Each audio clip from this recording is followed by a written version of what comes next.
चलिए, आज उस एक चीज के बारे में बात करते हैं जिसमें किसी की भी, जी हाँ, किसी की भी पूरी जिंदगी बदलने की ताकत है।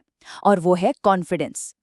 अब ये कोई ऐसी चीज तो है नहीं जिसे किसी दुकान से खरीदा जा सकता है या जो किसी डिग्री के साथ मिलती है। नहीं, कॉन्फिडेंस या कह ले आत्मविश्वास, वो है जो हमारे अंदर धीरे धीरे, बहुत धीरे धीरे बढ़ता है, हमारे एक्सपीरियंस से, हमारी गलतियों से, और सबसे बढ़कर हमारे साहस से।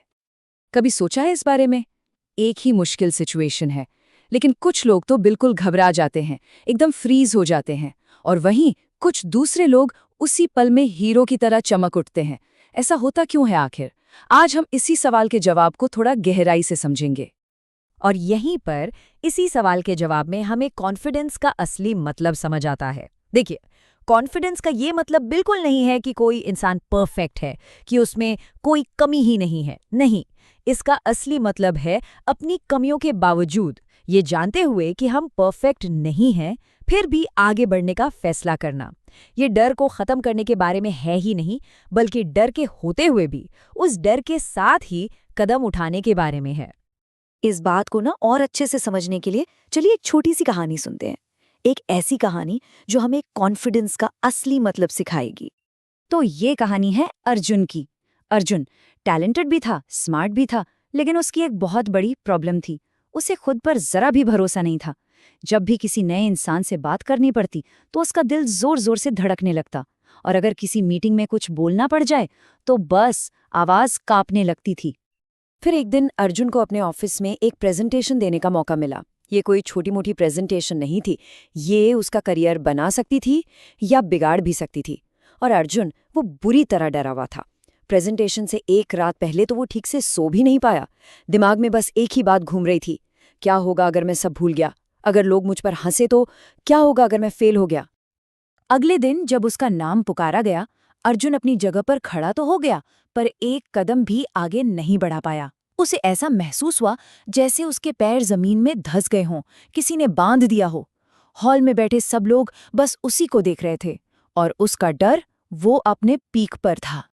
और ठीक उसी पल उसे अपने एक पुराने टीचर की कही हुई एक बात याद आई। उन्होंने कहा था, कॉन्फिडेंस का मतलब ये नहीं कि डर नहीं है, कॉन्फिडेंस का मतलब है डरे होने के बावजूद एक्शन लेना।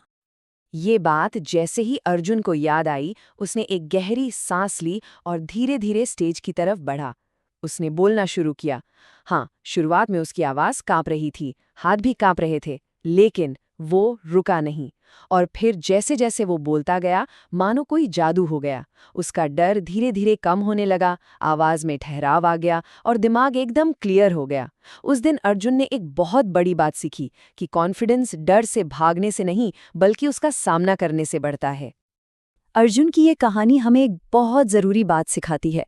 कॉन्फिडेंस की असली लड़ाई ना बाहर दुनिया से नहीं, बल्कि हमारे अपने अंदर होती है। तो चलिए, अब उन तरीकों पर नजर डालते हैं जिनसे हम अपने अंदर की इस लड़ाई को जीत सकते हैं। तो सबसे पहली और सबसे जरूरी चीज है हमारा सेल्फ टॉक, मतलब हम मन ही मन में खुद से क्या बातें करते हैं। देखिए, हमारा दिमाग उन्हीं बातों पर यकीन करने लगता है जो हम उसे बार बार बताते हैं। तो अगर हम बार बार सोचते हैं, अरे मुझसे नहीं होगा, या पता नहीं लोग क्या सोचेंगे, तो दिमाग इसी को सच मान लेगा। इन विचारों को बदलना होगा। इनकी जगह हमें खुद से कहना होगा, चलो एक कोशिश तो करता हूँ, या मैं इसे संभाल लूंगा। ये छोटा सा बदलाव है, पर सोच में एक बहुत बड़ा अंतर लाता है। एक और बात, हम अपनी बहुत ज्यादा एनर्जी बस यही सोचने में बर्बाद कर देते हैं कि दूसरे लोग हमारे बारे में क्या सोच रहे होंगे। लेकिन सच बताऊं, सच्चाई ये है कि ज्यादातर लोग अपनी ही जिंदगी और अपनी ही परेशानियों में इतने बिजी होते हैं कि उनके पास हमारे बारे में सोचने का टाइम ही नहीं होता।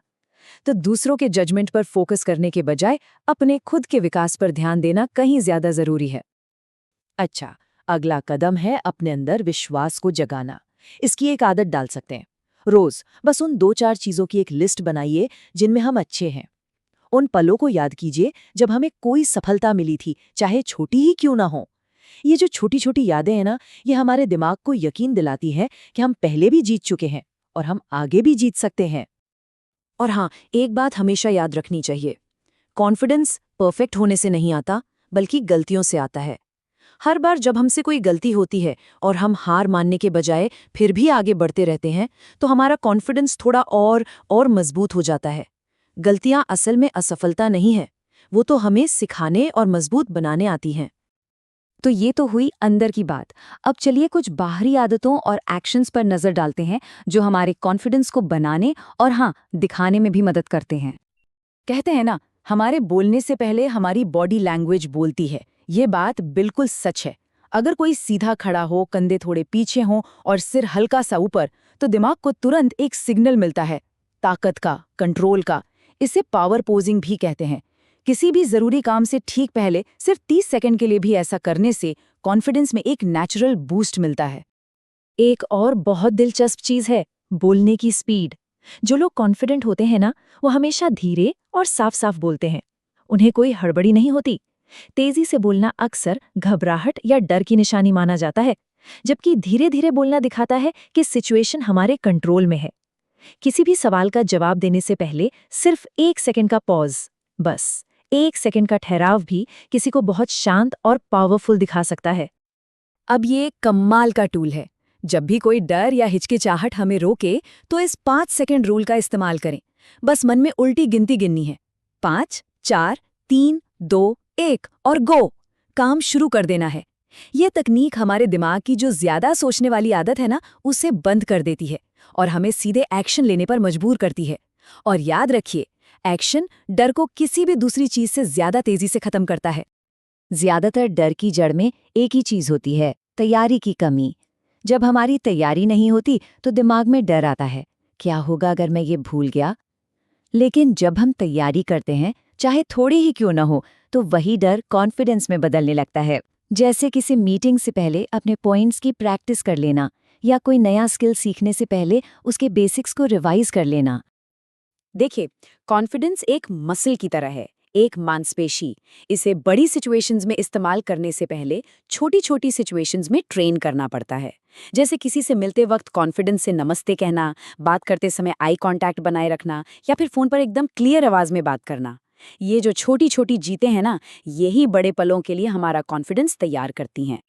और आखिर में जो सबसे टिकाऊ और असली कॉन्फिडेंस होता है, वो आता है काबिलियत से, यानी कॉम्पिटेंस से। हम जितने ज्यादा स्किल्स सीखते हैं, चाहे वो बात करने का हुनर हो, कोई टेक्निकल स्किल हो या कोई क्रिएटिव स्किल हो, उतना ही हम अंदर से मजबूत और आत्मनिर्भर महसूस करते हैं। स्किल्स वो चीज हैं जो किसी को कहीं भी, किसी भी हाल में कॉन्फिडेंट बनाते हैं। तो इन सभी बातों का सार क्या है? निचोड़ ये है कि कॉन्फिडेंस कोई डेस्टिनेशन नहीं है, कोई मंजिल नहीं है जहां हम पहुंच जाएंगे और काम खत्म। नहीं, ये तो एक सफर है, एक ऐसा रास्ता है जिस पे हर दिन चलना पड़ता है। ये एक डेली प्रैक्टिस है। तो ये रही एक सिंपल सी डेली चेकलिस्ट जिसका रोज अभ्यास किया जा सकता है।